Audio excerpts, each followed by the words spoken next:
shadows where the whispers dwell, always trying to unring the bell. The red road calls a path less known, with haunted streets where the eerie winds moan. Creatures lurking just beyond the light, not just tales spun to frighten the night. The masquerade of ghosts, they walk along in this gritty realm. We're all too young. Take the red road, let the spirits unfold. Follow RezNeck Calkins, let the mysteries be told. Through the dark we'll weave into the unknown. With each step we take closer to home.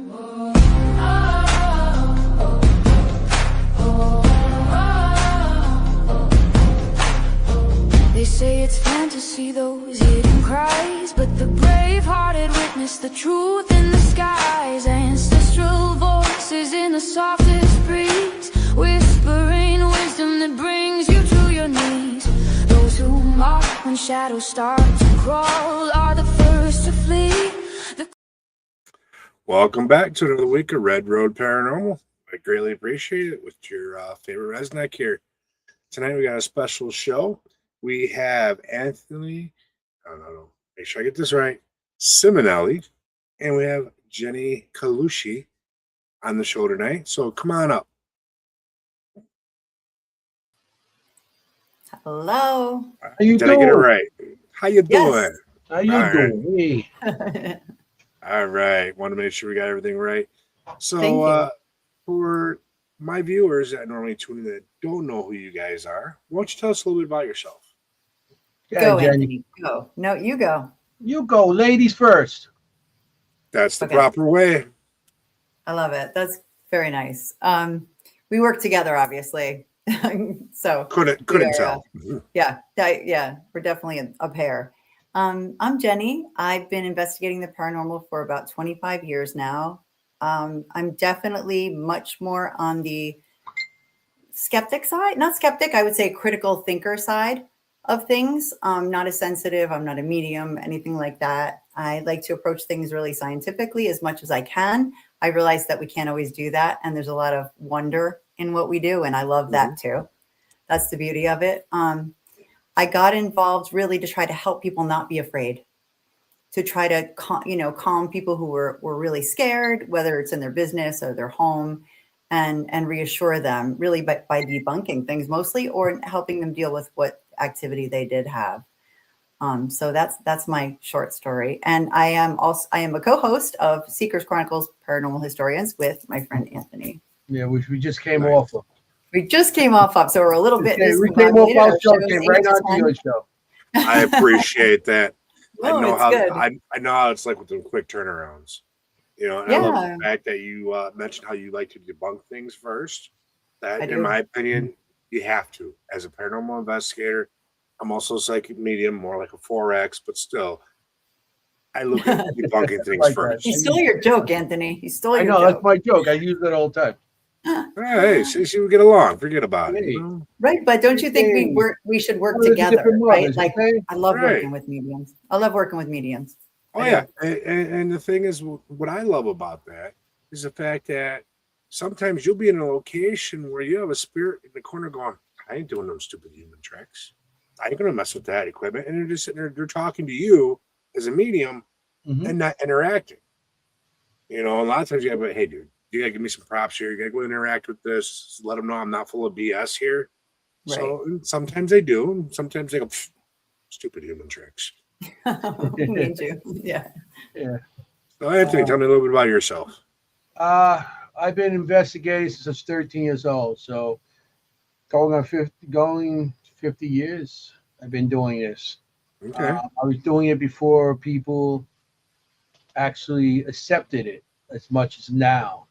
You know, so I went through the years of, people that didn't want to be part of it, whatever. But I've been doing it. I started experiencing things since I was 3 years old. And as I told my parents and stuff like that, and they didn't, my mother, they believed me. I come from a Italian Catholic family, so couldn't talk to so much. So, right. And so I used to pick up a crayon, pencil, a pen, with everything, and I started drawing it. So back then, when I was a kid, I was drawing this stuff.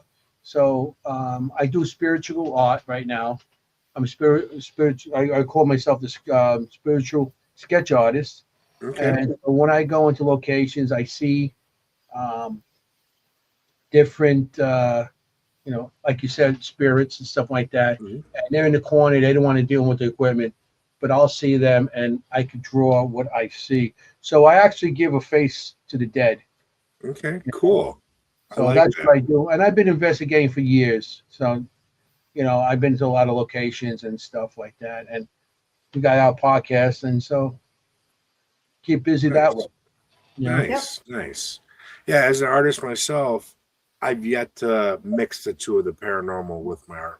You should try it. Really? Yeah, I actually there's moments when I'm tattooing, I will zone out and others think I'm channeling because I'll come back and be like, damn, that looks cool. I didn't think I had that in me. And it's not like That's so it's not cool. like I seen it or experienced it. It's just boom, there it's there already. Yeah. It's almost like a trance, like another level that you have that Yeah. you kick into. Yep. Mhm. As long as the music's flowing right and I can hit that zone, I'll blank Sure. out and I've shocked myself too many times. I actually you had someone wake up. tell me, yeah, I've had someone tell me, well, that's because you're channeling, you're That's letting pretty others cool. work through you. Mhm. So I mean, as an artist, I mean, you should try that when you go to locations. If you actually seen these entities or spirits, whatever you might see, they might know you're an artist, and they might want you to give them, like I said, a face. Yep. And I think sometimes they come to me, it's not because, well, maybe because they know I could draw them, and I can actually, because a lot of these things you can't get on camera. You don't get Right. you don't get a lot of Right. this stuff. And I just put it on a piece of paper with a pencil, and that's how I end up doing it. And I've been pushing that for a while now. It's and I didn't even think it was anything until like 3 years ago. I've been drawing for years. Mhm. And one of my friends actually talked me into showing my stuff, and that's what I did.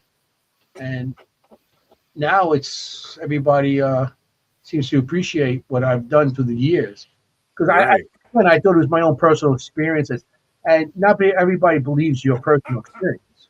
Yeah. It's like, Yeah. oh, you seen that in the corner. So I didn't think, oh, you drew, you got a great imagination. But if you see the variations of all the different things, all the different creatures, all the different spirits that I draw, they're not alike. Yeah. And it's Yeah. that's the whole thing, and they got to do with it. Jennie's seen all my stuff, so They're so specific. He also tells a story with each picture. It's not Yeah. just a drawing. It's this woman, used to work here as a baker, and she has red hair, and she has it's very specific, yeah. which And is I unusual. shock myself too. Yeah. I shock myself. I'll draw something, Right. and I'm getting to a point like last year or so that people show me pictures, and I could draw something from that picture. And we have people that come on our podcast, and show, we show evidence. Yeah. And I'll draw something, or they'll just tell me a story of their location and stuff, and I'll just get an image and I'll draw it, and I'll send it to them. They're like, "Oh my goodness, we Right. just had that with the DOS house not too long ago." Yeah. That's a new Nice. level for you. And it's coming to a point that I could actually see pictures. I call it remote drawing, because I Right. see a location and Instead of viewing, remote yeah, drawing. and the person talks to me too, and I could give them something from that location, which I think is, to me, shocks me every time. Shocks me. It's You're like, so good. Right. it's like, really, really, really. I get so excited. I got pictures hanging up in the Hinsdale house, now the DOS house, and I'm gonna be in a book in England. So it's Yeah. Nice. It's interesting how everything just came together with that. Right. That is pretty cool. To be able to take that art and then to run with it with the paranormal and then to be recognized for it. That's an astonishing feat right there. Yeah. Yeah. One of the guys is I have a picture of his house. He's doing a documentary on this haunted house that they just ripped down and everything. And he actually asked if he could put one of my pictures in his documentary. I'm like, nice. Yeah. Nice. And it's coming to, it's like, I'm very, to me, if I say something, I show you, and then you say, and they get familiar. I'm just like, wow, this is pretty cool. Doesn't matter how many years you do something, you get something, you still like that little kid, like, oh, cool. Yep. Oh yeah, I'm that way on investigations because I go in completely blind. I don't like to know any of the history or anything. I go in, and then anything I pick up on, there's already pre-documented because we film everything we do. And so when the later footage comes out and I get to see it, I go, holy crap, I was right. Or wow, it blows my mind every day. The validation's really good for you. It really is. Yeah. Yeah. And you guys are so helpful to me because I don't see anything, never have. Like Anthony can show me a picture. This is a guy who's over there, like you said, in the corner, and this is his demeanor. This is what he looks like. And it helps me ask the right questions, Yeah. So we really work together in that respect. Yeah. And it's great when you have a partner that you can work like that with. Yeah. Because the energies flow just right. You can bounce things back and forward. It's true. And it helps the investigation. And I always send it down the darkest and the dirtiest hallway. Yeah, he's like, you go. Yeah, you go. Me too. You go in that crawl space. You go in that dark. Yeah, he stops me up there. If I go into a crawl space, I'm not crawling back out. I'm gonna be like a cork in a bottle. Right. Well, I'm 6 foot, 325 pounds. I'll go anywhere the darkest, dirtiest spots they are.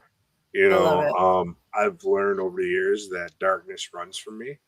So you tell me, there's an evil spirit down there. Well, I'm going to go down there and check it out. And chances are I'm not going to get anything because as I'm coming in, they're going somewhere else in the building to stay away from me. They're like, no, thank you. Yeah, exactly. I used to love doing that. I used to crawl in all these little crannies and stuff like that.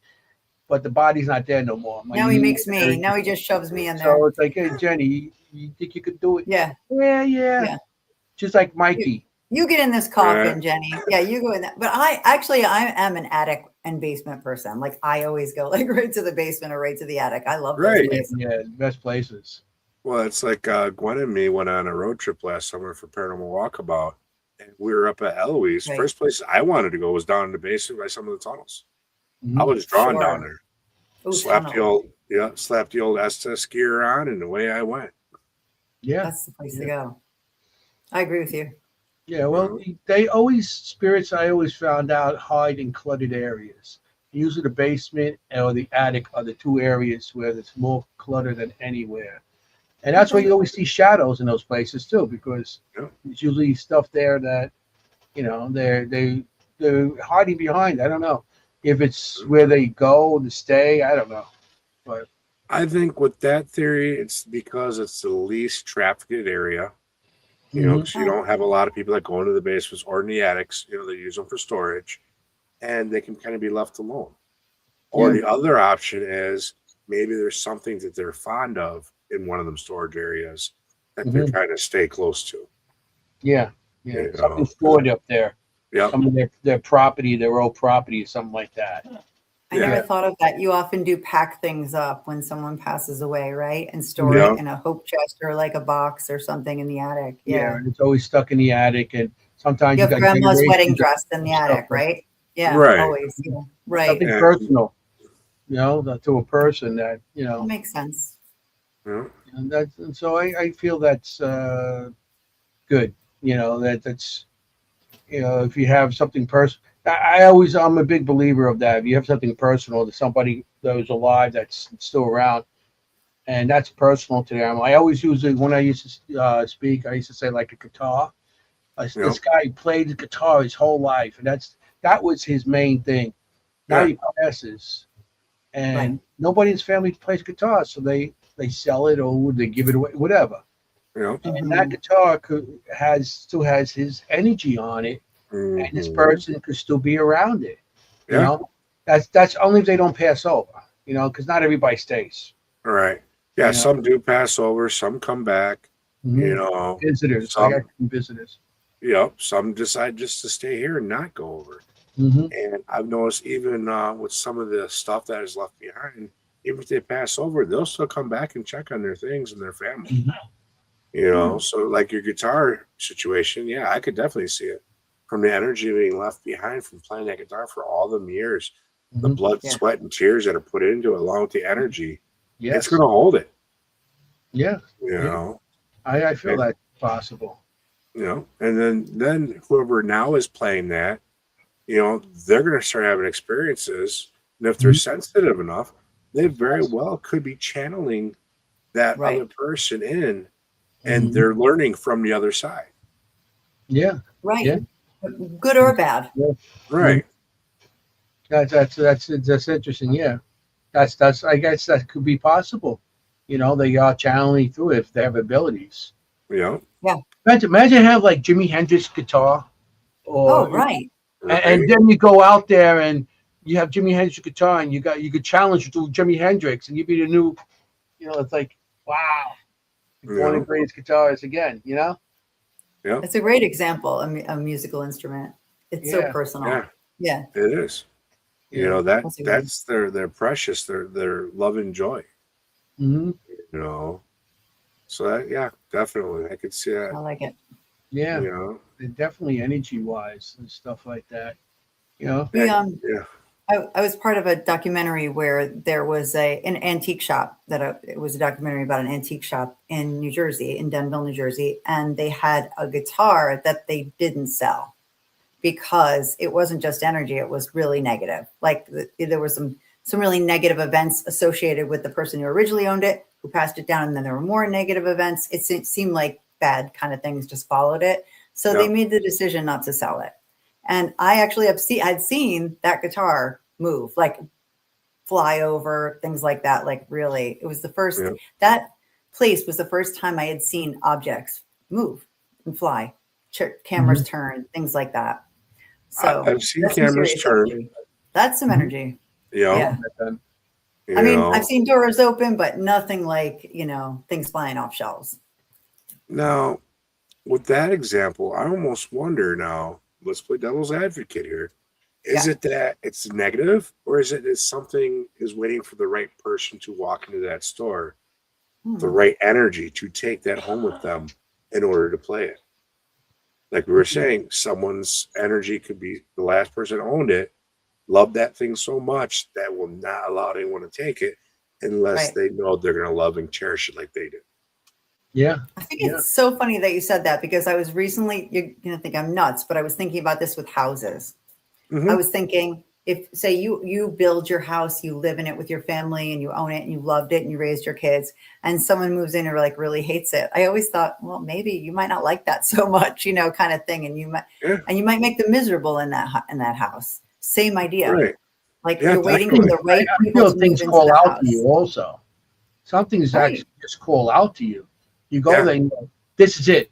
This is it. This is what I want. And it calls out to you. And sometimes you think you choose something and it chooses you. Yeah. You know? Yeah, definitely. Yeah. I've had that happen in my life. You know, different things over the years. You know, you walk in, you're not even in the market for anything, and you see it and you go, that's got to come home with me. Oh, yeah.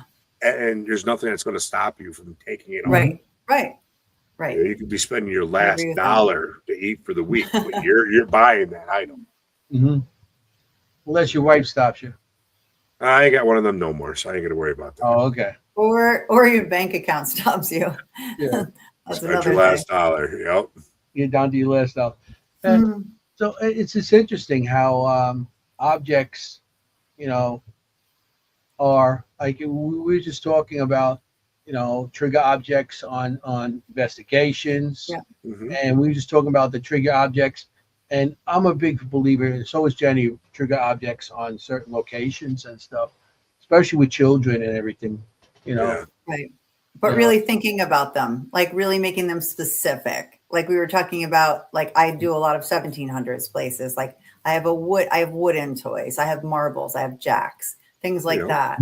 You know, you can't just bring like teddy bear and expect everyone to know what a teddy bear is before Teddy Roosevelt. You know what I mean? Right. So, right. Well, I Teddy love Bears you are around brought that before up. Teddy Roosevelt. You know that. They Yeah, were I know, around, but but they they weren't weren't called that. popular.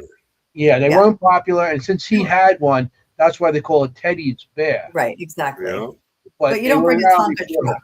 Yeah, exactly. Exactly. So, You bring a ball. You know. yeah, ball or whatever. You know, so it's you know, we bring trigger objects and everything like that. So Yeah. it's and lately I would have been doing investigations like you know, me and Jenny, we just did it at Penhurst and all different locations. But at Penhurst, we just sat there and I said, let's let the building talk to us.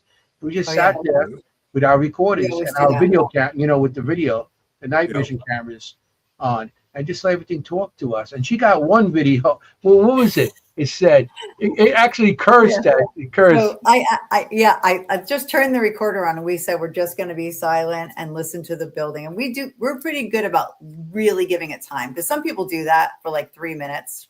You know what I mean? And that's not enough time. You really have to have more patience, right? Yep. So we waited for like 20 minutes, half hour, and I played the recorder back, and some guy was complaining about having to work. He's like, I can't believe I have to up and work tonight. I'm like, this is not like, it was so on the funny. EVP, and it came out that clear.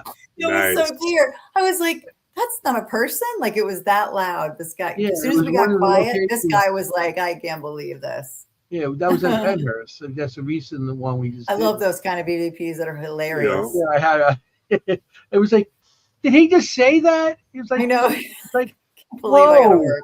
That he just was like, you All couldn't night. believe the guy was upset. He was complaining on our EVPs.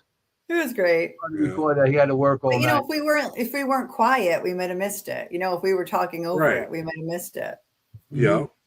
Yeah. And one of my Yeah, you favorite would've. techniques is to leave a recorder and walk away and just say, Yep. I'm going to leave this here. You let me know. You say your piece. Give me your message. You say what you want to say. I get more that way than asking, you know, the same old questions. Exactly. I've actually been out on investigation before and had my recorder going and forgot to shut it off.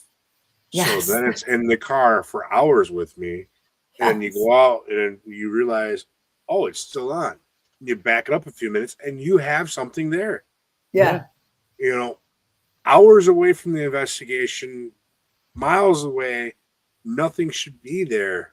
No. But it is. And it's corresponding to what you were doing at the investigation. Whoa. So they go with him just like they go with you. Anthony, like at home, he's got like in and out with spirits coming in, watching TV with them, popcorn. I got to a point because, you know, as much as you want to protect yourself, there's always something going to be following you home eventually, or here and there. And if anybody says no, that's not true. No. Because everything follows. I've never had anything follow me home. And what happens is that things, you know, I do protect myself and everything, but I still get that you know, things still follow me home. And then when I do, I'd like to see like a head pop out or something. And I say, join me. I'm watching the TV. He goes, well, come in, you know, and I welcome it in. Yeah. But the whole thing is, it's not like, I think because I'm not afraid of it or I'm not showing any fear, it doesn't stay long. It just comes in and that's it. I actually felt the chest in the couch go down next to me a couple of times. I've had that on the edge of the bed late night watching TV, and it feels like someone sits on the edge of the bed. Yeah. Really? You know? And I know that's my loved ones, because that's what I allow in my house with me, because my guides will keep everything else out. You know? And I tell them, when I'm on location, you're more than welcome to interact with me. I'm here for you. But once I leave, I'm done. Yeah. You know? Most of them do listen. Yeah, most of them do listen. Gotta stay. I've had chances where a few kids have followed me home, you know, from an investigation, and that's because they were sent home with me. The mother was on the location. They knew that, you know, I was a father. I'm a big cuddly teddy bear, even I'm big and scary, you know, so they have that. They knew that they'd have that protection. Well, it came to a point where, you know, you're walking through the house, you're seeing little things, you know, little kid heights just dashing around, and then you got the grandkids over, and you notice that, well, I swear I just seen a kid leave, and they're right there next to you. You know, Yeah. you smell like a little bit of a smoke and stuff like that, and eventually you just got to go, hey, it's time to go back home, guys. Sorry, Yeah. you hung out long enough. You're safe. You're good. You Yeah. let them go. Yeah. I mean, For sure. sometimes these kids follow you because, like you said, they associate you with something like maybe you're like a father figure or uncle figure, even a brother figure. And that's why they do attach to you at certain times.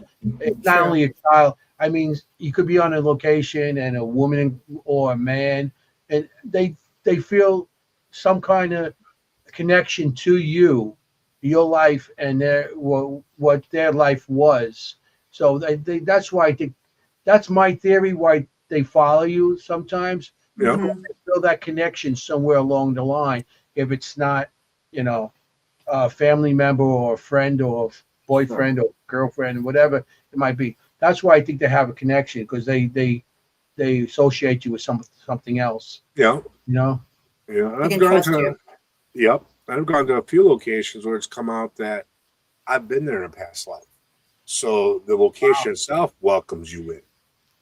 Oh, that's It cool. calls you back. So people, I love that, Rez, so much. I didn't mean to interrupt you, but I love that gets me enthusiastic because I love when people talk about locations as almost like beings, right? Yeah.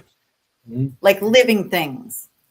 Well, everything in this world is energy. Everything. Yeah. Everything from this mic that I'm speaking on to us, to the headphones, to the fieldstone house that I live in. Right.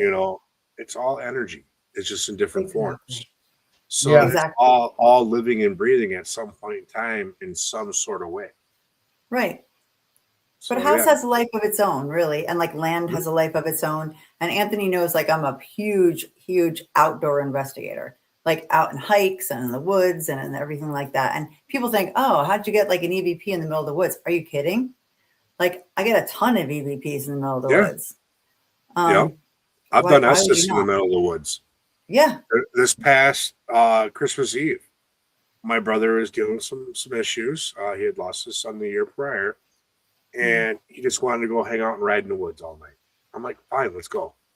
And I Yeah. brought my equipment with, and I'm like, you know what, let's do an Estes session. Pull over.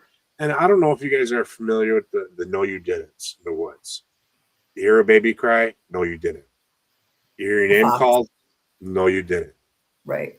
You hear whistling in the woods? No, you didn't. And you get the hell out of there. It's Native American tradition, and a lot of the mountain people have that same tradition.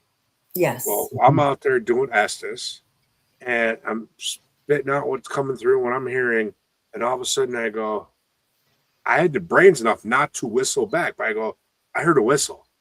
Oh. And then my brain stops for a second, goes, nope, we're done. No, you Nope, didn't, thanks. and we're gone. Out of here. Yeah, went to the next trail, and he gets out to use the restroom, and I've never seen this old guy run this quick. He goes flying back up to get us out of here. Wow, Yep. what's up? I was peeing, and I heard a whistle. So That's like a nice. nope. Nope, no, you didn't. I'm out. Peace, deuces. I never heard Later. that because I have heard whistles out in the woods and What'd you woods do? area. Yeah. I- You whistle back. I Did you continue. whistle Probably. back? I continue peeing. Yep. Whatever No, you no, I don't have whistle heard it back. out there, and I mean, I'm like anybody there. I question it, and of course, I have my camera and stuff like that. I'm looking for something, or my thermal. I always bring with me. I'm outside. Yeah. Yeah. Yeah. Thermal cam, my thermal video. Oh, yeah. That's Yeah. when you're outside, because you might hear a whistle and it could be a live person. So if you see red on the thing, you know it's a live person. Yeah. I love that.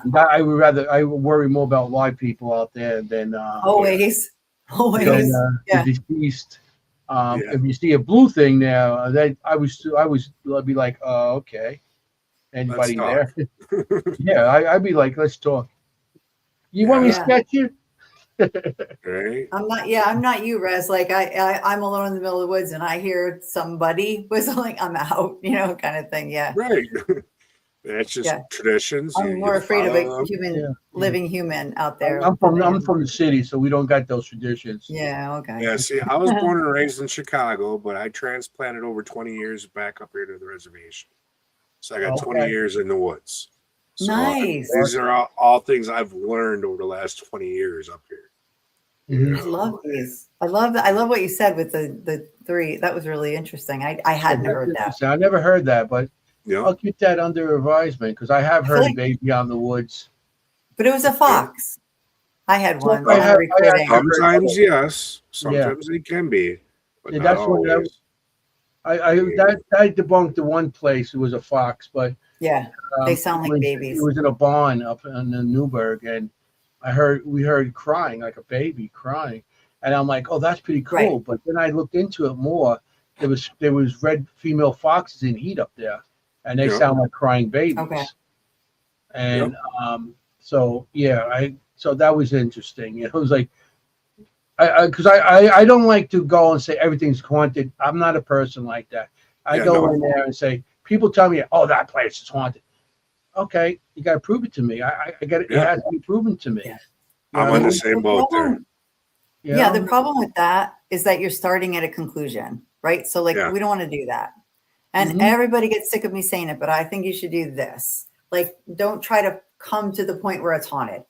Start here and open up and figure out what it is. Yeah. You know, like don't start with a conclusion because it's like confirmation bias, right? Like everything you see is confirming that bias that it's haunted.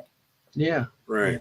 You know, and I used to work with a separate team years ago when I first got out publicly into this. And they'd always ask, why do you always want to go to the pay-to-play places? Because just because Joe Schmo gets this evidence doesn't mean I'm going to get the same thing. You know, because when you go in with that clear head, you never know who or what's going to interact with you, what you might learn. You might find the real truth of the story where Joe thinks he has it, but he's missing a piece. And what you find actually opens up the big picture. Yeah. Yeah. I agree with that because being a paranormal investigator, and now I call myself a supernatural spectator because spirits come to us. They only give to us what they want. So people think, oh, we're investigating them. Yeah, but the only evidence you're going to get is they share it with you. It's not you're going to get it out of them. They share it with you. So we're spectators in their world. You know, we're trying to, go into their world. They're not really in our world. We're trying to go into their world to get evidence. So that's why I call it spectator. So I like that. I do too. Because I love it. Because they're not going to give you anything they don't want. So, it's good. You're a supernatural spectator spirit artist. It's like alliteration. I love it. Right. I mean, they come. I mean, the spirits come to me for me to draw them. Of course they do. We need to get that on a shirt for him. I know. Yeah. I'm telling you, it's like spectator. SSS as a supernatural spectator spirit artist, Anthony Simonelli. It's a lot of S's. You know how much that's going to cost to put that on your shirt? Yeah, I agree. That's a lot. It's going to be a big shirt. We'll talk after the show. I actually have a t-shirt line. Yeah. Oh, yeah? Yeah. Okay. I love it. Think I'm Printify. Yeah. So I love it. But the other thing, Rez, is like, do you think that my latest thing, and we're doing an event in August called The Hollow at Stockton University in New Jersey. And I'm doing a lecture on how, like, as investigators, we affect locations. So, like, how we affect the location. So you were saying, this is an example, so there's a little boy who haunts that room, right? So everybody's like, there's a little boy who haunts that room. There's a little boy who haunts that room. And suddenly there's a little boy who haunts that room.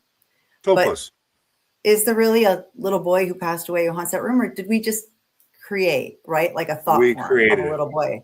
Yeah, right. We created a Topa at that point. And exactly. And that's what I'm lecturing about. And I personally think it happens more than we know. Like, I think it might be a high percentage of the investigations we do in places that are visited a lot.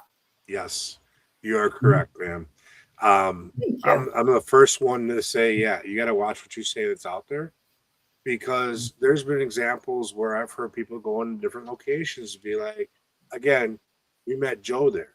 Joe was a quiet little Right. guy. He was, peaceful. He was just stuck in the sane aside because he was simple-minded. Well, someone else came in, started saying, well, Joe's a crawler. He comes Right. across the ceiling. He's all deformed. And that story's going to catch on quicker than little simple Joe. Of course. And so that catches on. Next you have that crawler. Oh yeah, And and you literally have video of it. Like you can capture it, but it's Yeah. not real. No. Yeah. And another example is the Slender Man. There was Slender never Man's a perfect example. There was never a Slender Man, and so all these kids started saying, "Oh, the Slender Man," and all of a sudden, now it's Right. born. The Rake is another one. The Rake is That came from, that now people are actually seeing, which was a fictional character. Yeah. So yeah. Yeah. The Slender Man, I drew a picture of. I was at this location, and I seen a shadow, a guy with the hat, and tall, skinny, and stuff. Mhm. And I didn't have no idea what the Slender Man was. So what happened was I drew, and I drew it, and then I'm at a location showing my art at one of the shows, and they say, "Oh, that's a Slender Man." I'm like, "Who the hell's a Slender Man?" Right. That's interesting. Like, because that wasn't in your head. yeah, I mean, I drew it, and it was like, "What's a Slender Man?" And I mean, everything. I noticed now when I first started paranormal, it wasn't even called paranormal; it was called supernatural. Yep. Okay, everything was called supernatural. Mm-hmm. When in 2000s, after 2004 with the TV stations started making everything has a title now. Everything has what it's called. Mm-hmm. You know what I mean? Everything you see has a specific thing like Slender Man. Like a label. Yeah, everything's a classification. Yeah, everything has to have a classification. And I'm like, why? It's been there forever. Now you're going to give it a new name. Right. Yeah. Yeah. That's what I'm saying. It's like New name, new spin, and reboot it and repackage it. Set it down. That's set it. it down the highway. like a lot of the equipment, like all that equipment. When I first stopped buying my equipment, I used to buy it at Home Depot, hardware stores. My recorders, I used to buy Radio it Shack. at Target, all these different hardware stores and stuff like that. And I didn't even know what it was to buy equipment until I was buying these things. I had all these different. Then I see these people and they're repackaging it in fancier thing and charging double the price. Right. And it keeps on going on. Matter of fact, some of the stuff that I bought from the hardware store, they were selling in their stores twice as much as I could buy in a hardware store. Because it was paranormal equipment? Yeah, now they put paranormal or they put a sticker of their company or whatever on it, and they charge double.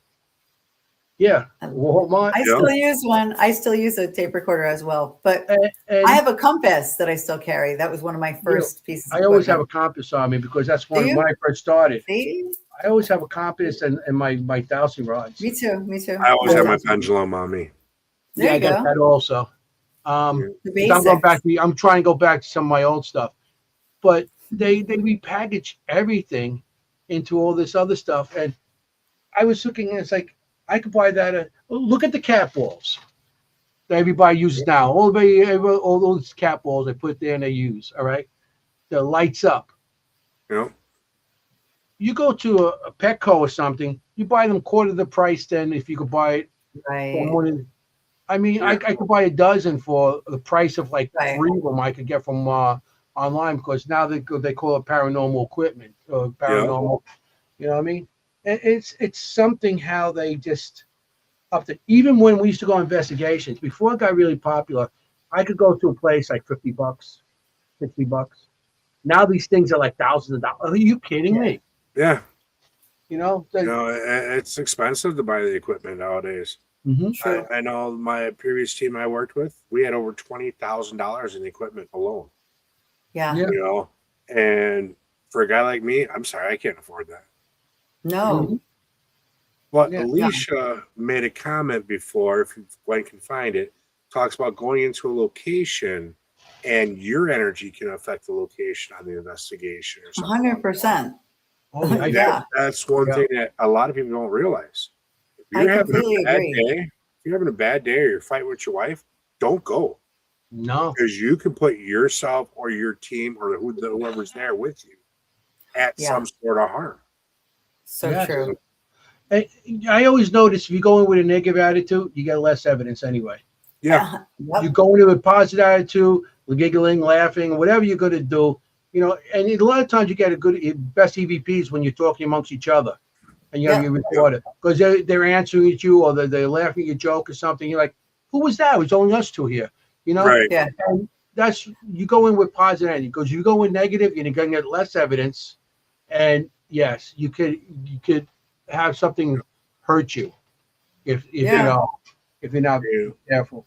Yep. Yeah. We had an example where me and some friends of mine got to investigate a location. We were the first people in there, and this building's from the early 1800s. How nice. And it was a bar and a bowling alley.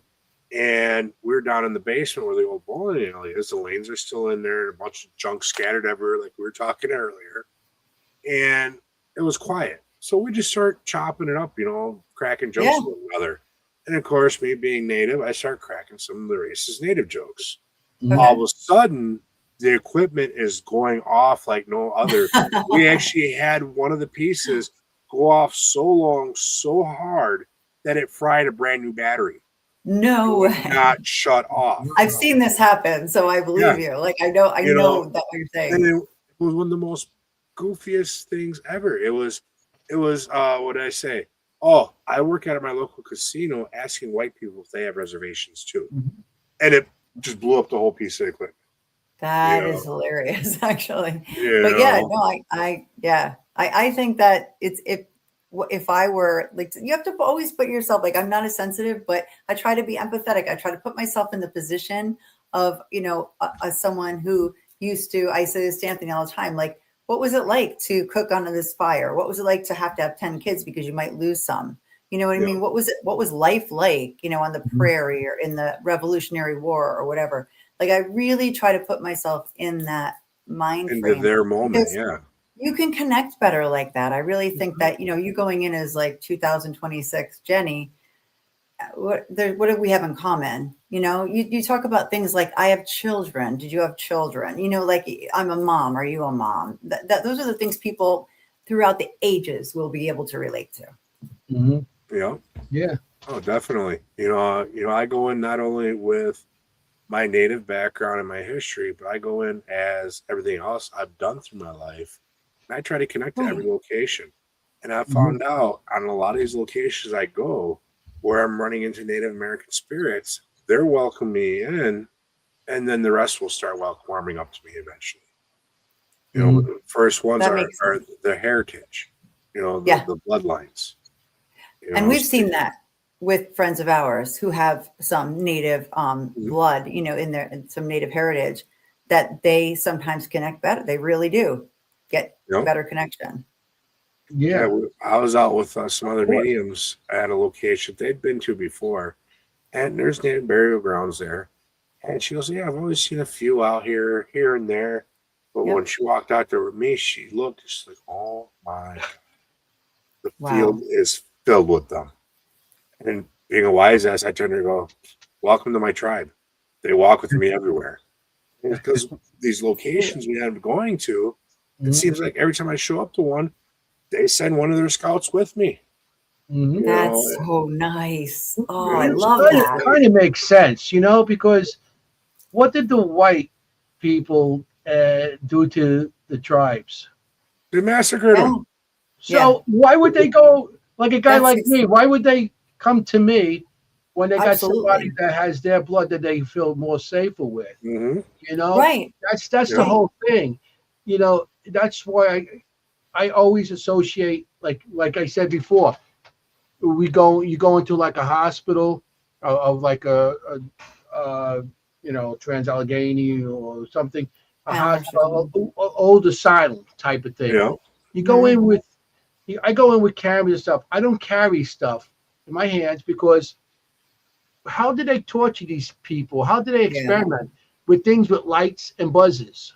They see you come in with a light or a buzzer, in your hand, or you're putting stuff around, they're not going to come to you because they're going to be afraid that you're going to do something to hurt them. Exactly. You got to understand that certain locations you go to, how to present yourself.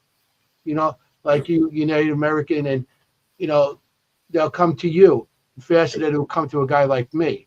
Because the guy like me, not me personally, but a white person in history, that's who chased them off their land, who massacred them, from babies to everything. And at these hospitals, you go in with all these gadgets, you just know where you're going, and know somebody. Right. I know you don't like a history, but sometimes it's good to know some of the history because it could help you to get better evidence.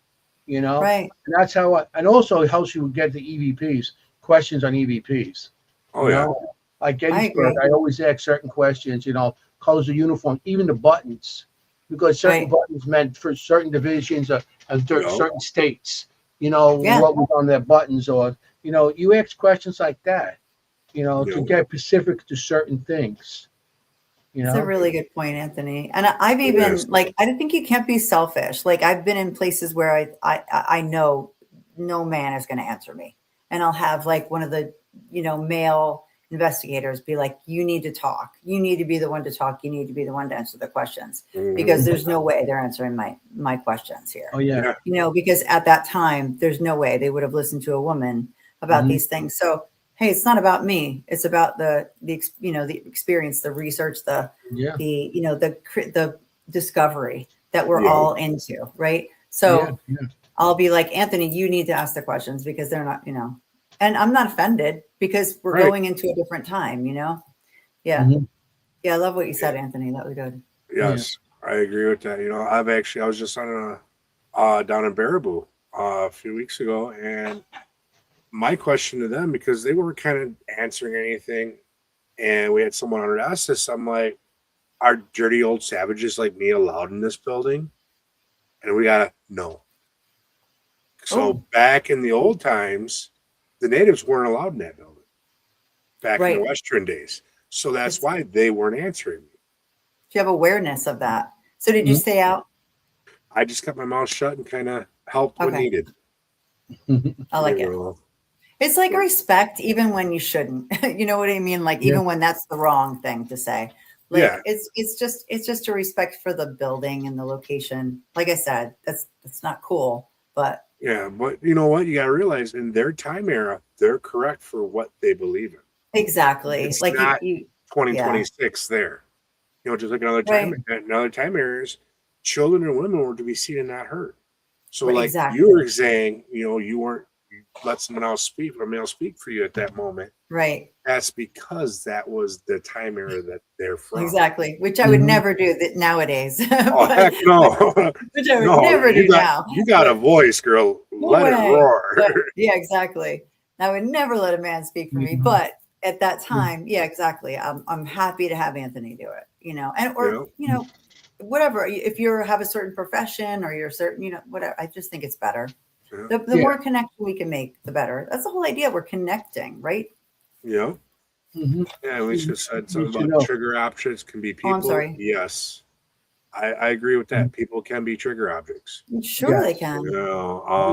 My prime example is when it comes to asylums and all that, I've been in for holds before for mental illness, for depression, bipolar, and I've been in the padded rooms. So I connect a little bit to that. I know that feeling, that sorrow. And on the other hand, half my family has been locked up in prison, and I do have that little F behind my name where I haven't gone to the joint, but I've managed to screw up when I was younger. Right. So therefore, when you go into a prison, just because of that little F, they're going to talk to me first because they're going to see me as one of their own versus someone that goes in there that may have been a guard at one point in time in the corrections facilities. Exactly, like a police officer or something like that that they can sense right away, of course. I love that. It's really true. Or me or something like that. Exactly. When I used to go to Gettysburg to go investigate the thing, the way I cut my beard now with this, I would Mhm. always, I have the full beard like you. I just did this recently. But I used to do this all the time when I went to Gettysburg because that was one of the styles Yeah. they used to use there. And that's the style that they was used by men at that time. So I Yeah. used to do this on. Well, I like it now, so I'm just going to use it. It's easier to clean. But I mean, Yeah. whatever you can do to connect. Like I use language a lot. Like I'm Dutch, and I ask questions in Dutch, like Dutch settlements in New York State, and I get answers back in Dutch, or I get answers back in English, answering the Dutch question, which is hilarious. But like they're answering it correctly, so they understood me. Yeah. But Yeah. yeah, that's cool too. And we get, using different languages really works as well. If you're in a heavily Polish area, if you're in a heavily whatever, that helps too. I guess we've given enough examples. You get the point. Yeah, You we get got into it. the point. Yeah. Definitely. Well, we're getting to examples the out here. Hey, yeah, We're we're getting to harping the on it. top of the hour now. And I Oh my ask gosh. everyone that comes onto the show a question. And that is, if money was not an option, you go anywhere in the world, where would you like to investigate? And we'll have Jennie, you go first. Anywhere in the world. Anywhere in the Access to world. anything. Really? Yep, full access. Wow. It's someplace you can investigate, I think, but I would like to investigate at Pearl Harbor. Okay. That'd be unique. That's the first time I've Yeah. heard that one. That, or I've never done the West. Like I've never done like Cowboys, that kind of like, Tombstone and things like that. I haven't done that yet. Oh, I've done Europe and unfortunately, we can't get into Tombstone. yeah, That, but you know what I that mean. one Like, jerk's got a lockdown. So yeah, but something like that. Like I've never been, Unfortunately. I've been there, but I've never investigated a saloon. right, I would love to investigate one of those old saloons like that. I think that'd be Yeah. cool. Then again, I think we'd run into the issue of natives not allowed being there. Yeah, I think yeah. Yeah. I think I would have to serve drinks, but Right. So what What about you, about you? Anthony? I think the Roman Colosseum. oh, I like nice. that. I like The that. gladiators. The gladiators, you know what?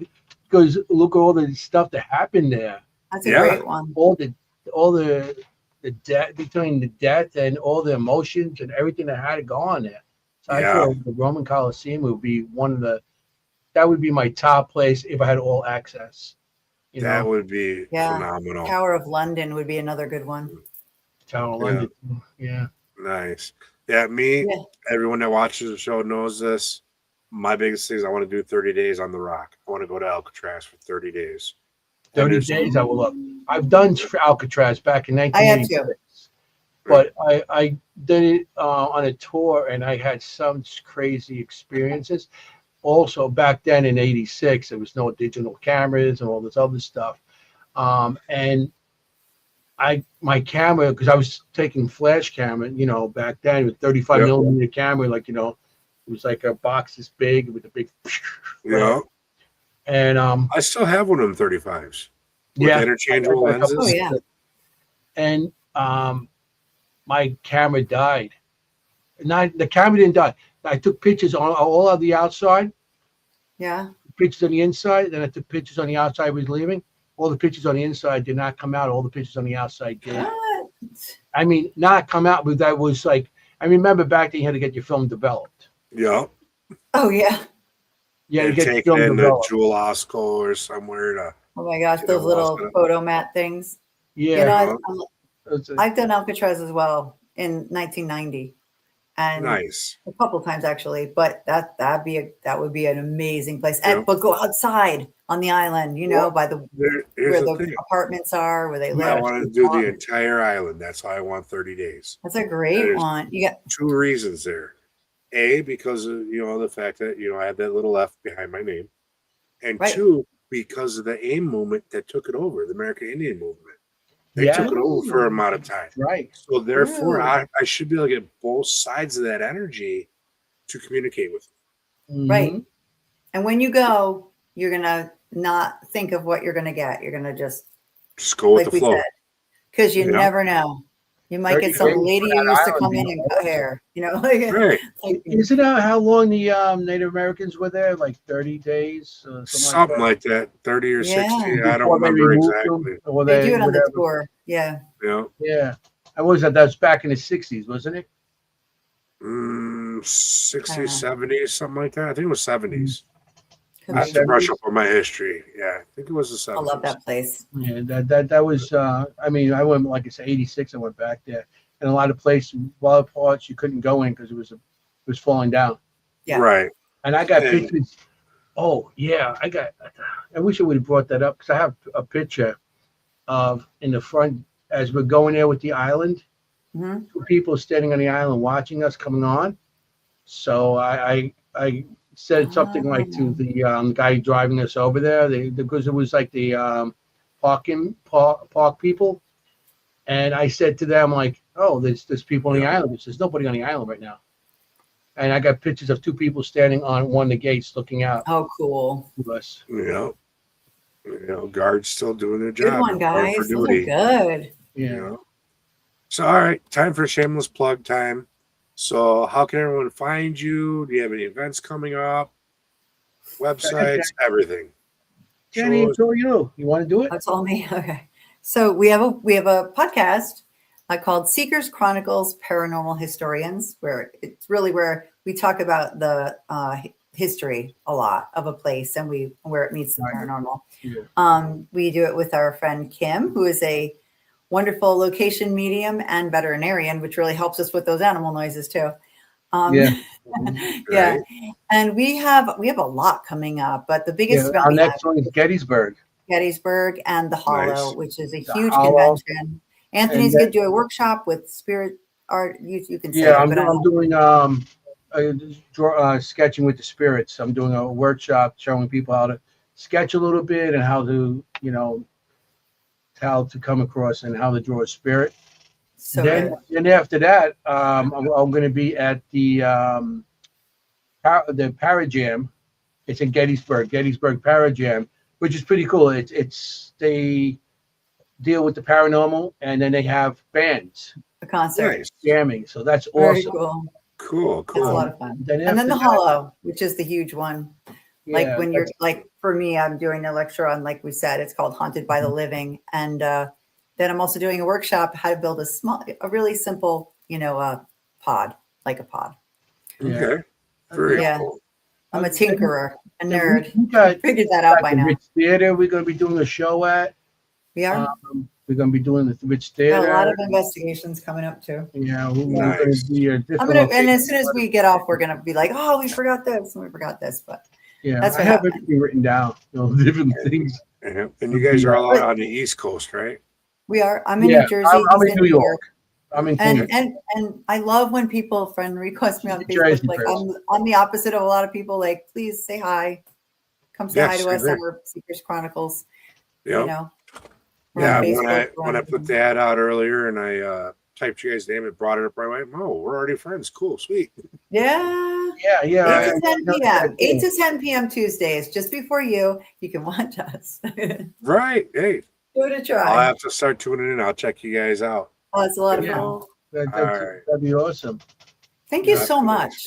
No, It's thank you. such a pleasure to be here. I greatly appreciate you guys coming on, especially at the last Of minute. course. You of know, course. I love you guys to Anytime. death. I look forward to Anytime. future conversations with you guys. That'd be So, great. if you want to hang around, we'll talk a little more bit backstage. But our hour's up. I want to tell everyone thank you for tuning in tonight. And remember, life is too short to dream your life away. Get out there and live your dreams today. Other than that, Gwen, take us away, please.